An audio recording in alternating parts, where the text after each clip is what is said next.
If you are ambitious, you probably recognize these feelings. The guy that I had a session with yesterday, he came into the session saying, I don't feel like I'm productive. I feel like I'm not doing enough. I could be doing more. I feel like I could be making faster progress. So this is how we started the session. And the funny thing is, this topic comes up with every single client that I work with. If you are ambitious, if you are a high performer, if you have big dreams, you will face these thoughts and these feelings. And on the surface, they look very innocent. Like, what's wrong with this? Of course, you want to optimize. You want to be more effective. You want to be more efficient. You want to go to that next level. That means you produce more, you do more things. So on the surface, there's nothing wrong with this statement and this question. But the thing is, most people don't consider this nuance of it is not about the question. It's about where is the question coming from? What place are you making these statements from? Because this makes all the difference. So this is also what I listen for. I'm not necessarily interested in the question itself. I'm interested in the place that it's coming from. And to give you a different example to make this make sense, let's imagine that I give you a compliment. And I give you a compliment because I genuinely like something about you.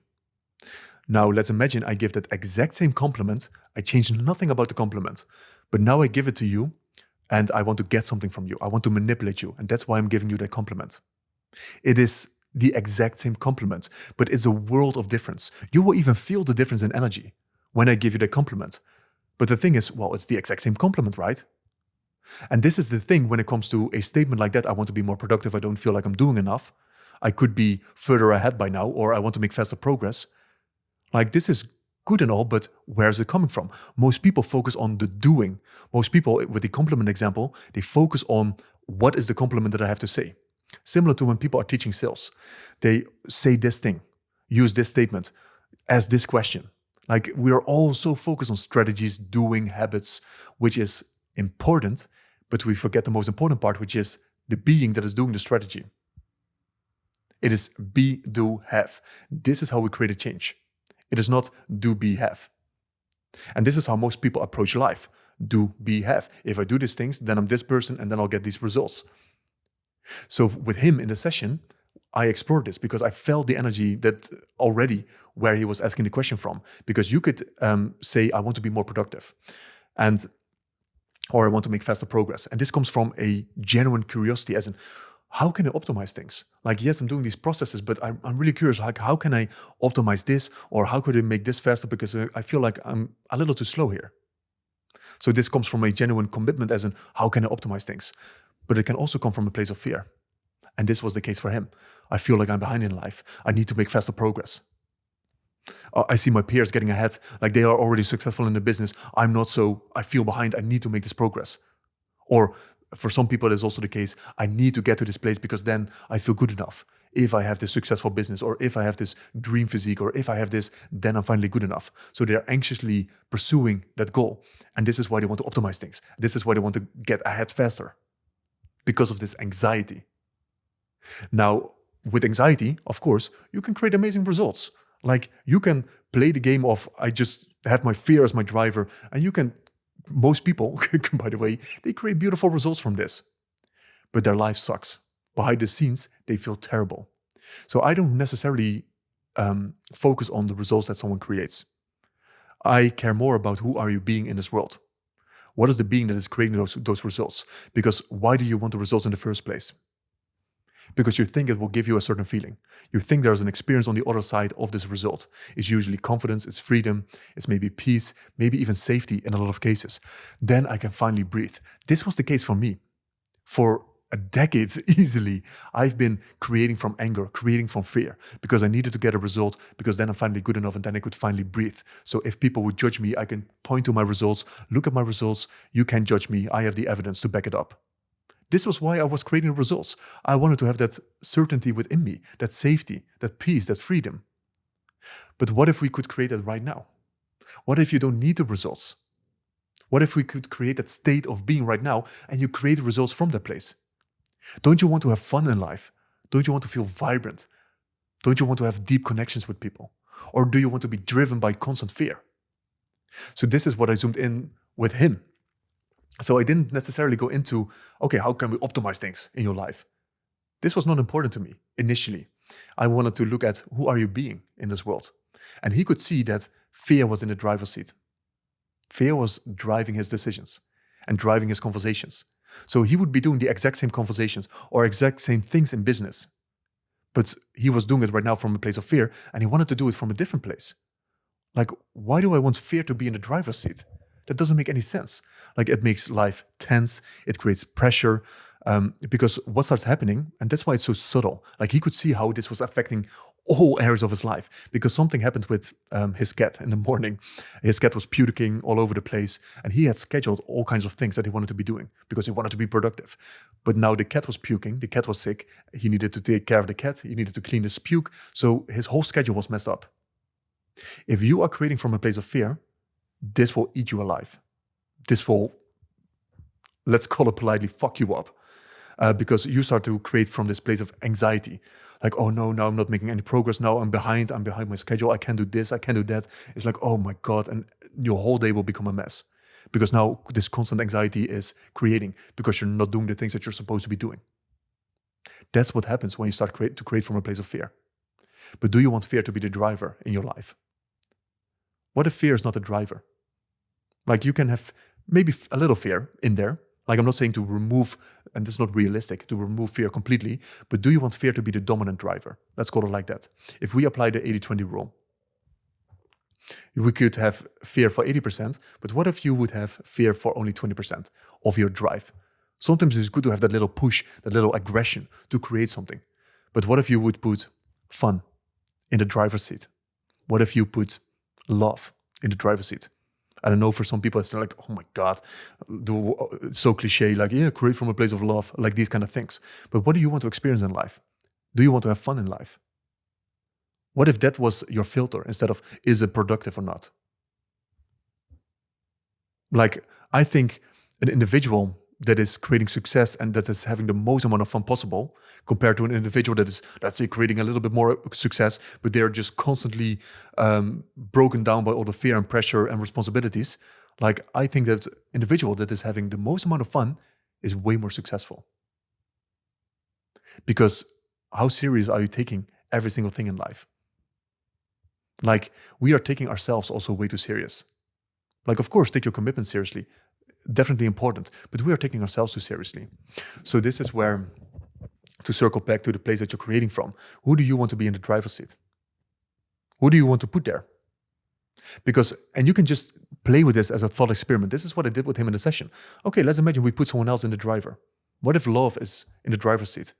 With the cat situation that happened, how would love be interpreting reality? Because we already know how fear is interpreting it. Fear is saying, we're behind. So now you experience this stress, this tension, this pressure. But the story is not the truth. It's simply a created story, and you react to the story, and now you have all of these experiences. Like, it doesn't change anything about it. You know, that's the interesting thing. We think, yeah, I need to experience this fear because then I'll be more productive. It doesn't change anything about the cat puking. It doesn't change it. So why would you create that experience for yourself? When I'm working with someone in a coaching agreement, I always tell them, I want you to become the most powerful creator possible of your reality. Of course, when you are creating the external results, but I think you really want self-mastery. This is what we're all truly after. We're truly after an experience of life. So when he put love in the driver's seat and he would interpret the situation from that place, so you just put on different glasses, you have a different filter. If love was interpreting that situation, love would immediately move to acceptance. Like, the situation is what it is right now. I can't not have the cat puking because the cat already puked. I can resist it, which is what fear is doing, but that doesn't make any sense. How is that serving me? How is that making you more progress? It doesn't. So when we change the place that he created from a place of love in this case, he could see that he immediately moved to acceptance and peace. And from that place, he just adjusted his schedule because he did everything perfectly. But fear thought it was not enough because you had scheduled this thing. This is what it's supposed to be. Now it's not that, and something is wrong. It's like, this is how we create all this resistance and all this pressure inside of us, all this unnecessary stress. We create an imaginary reality of what life is supposed to be like. Reality doesn't match this idea, and now there's a conflict and there's resistance. And whenever you are in resistance with reality, you will get stuck. That's just the truth. So this is why you always want to get back to what is the place that you're creating from? Why is it never enough? Why is it never enough in your life? Because this also means there is some kind of comparison happening. When is it ever enough? Just using the word enough already shows me that it's not coming from an exciting place that you're creating from. Because right now there's a judgment on your reality currently. Well, I'm not doing enough. Compared to who? What is the standard? Who created the standard that you're supposed to be doing this? Who says that you're not doing enough? Well, I feel behind in life. Compared to what?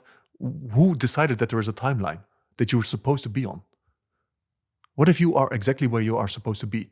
What would that feel like? What if you are doing everything to the best of your ability right now in this moment? What if you can't make a wrong decision? What if everything is right?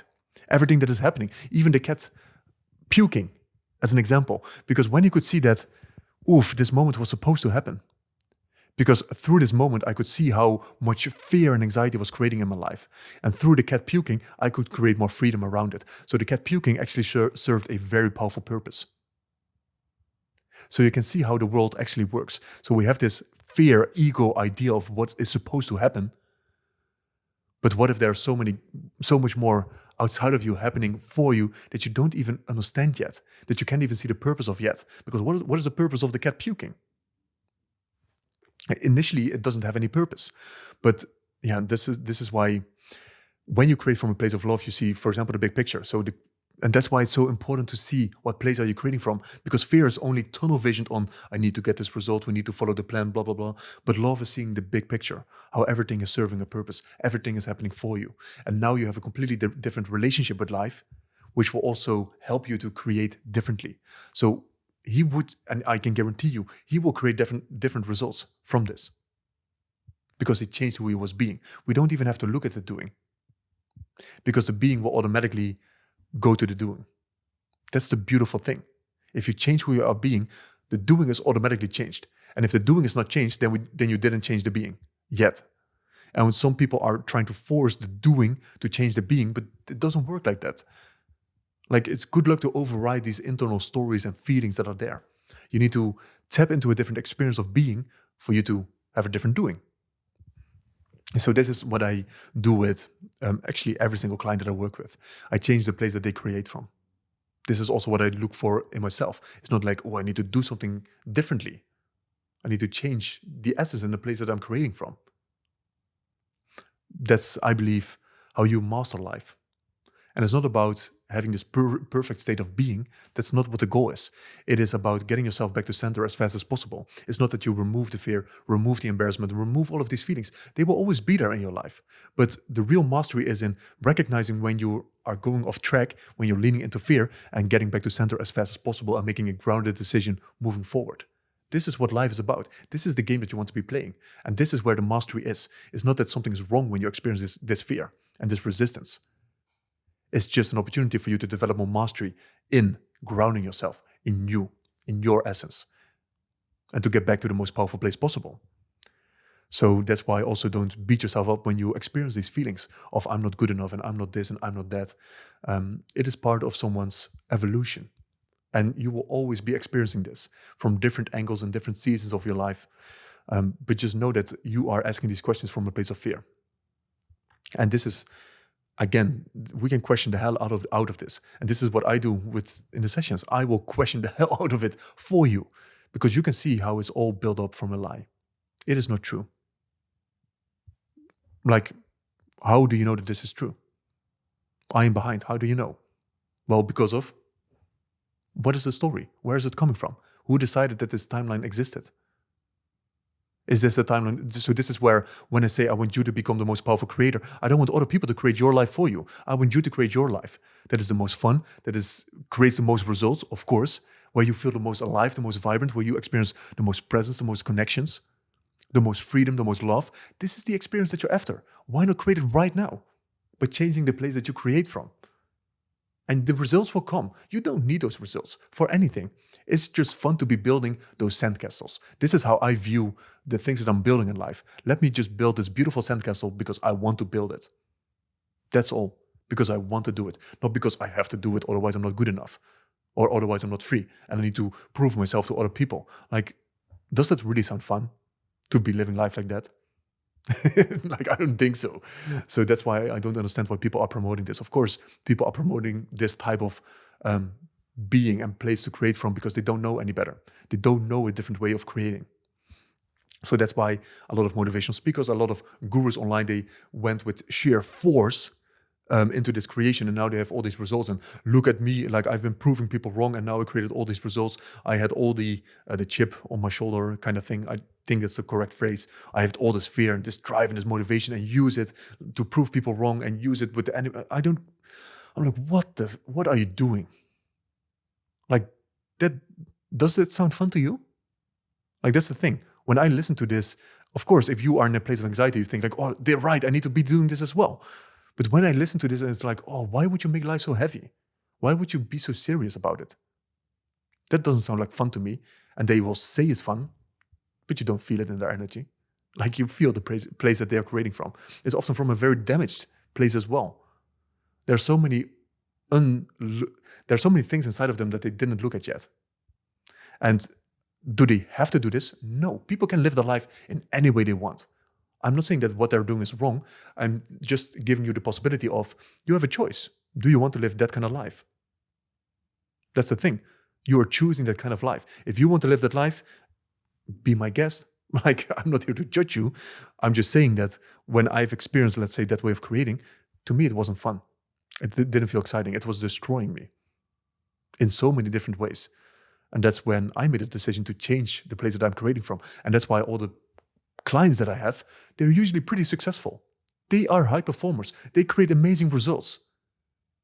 They want a different experience of life. So that's why we don't focus on, let's create more results. So just increase the anxiety, increase the pressure, and you will create it. They're like, I don't want this stress anymore. I'm sick and tired of this fear. I'm sick and tired of this heaviness. And that's where you want to create a change. Because you can create the same results, maybe even bigger results, from purpose, from meaning, from love, from freedom, from fun and excitement. It doesn't have to involve fear and pressure. So I'm going to stop there. And yeah, that's it.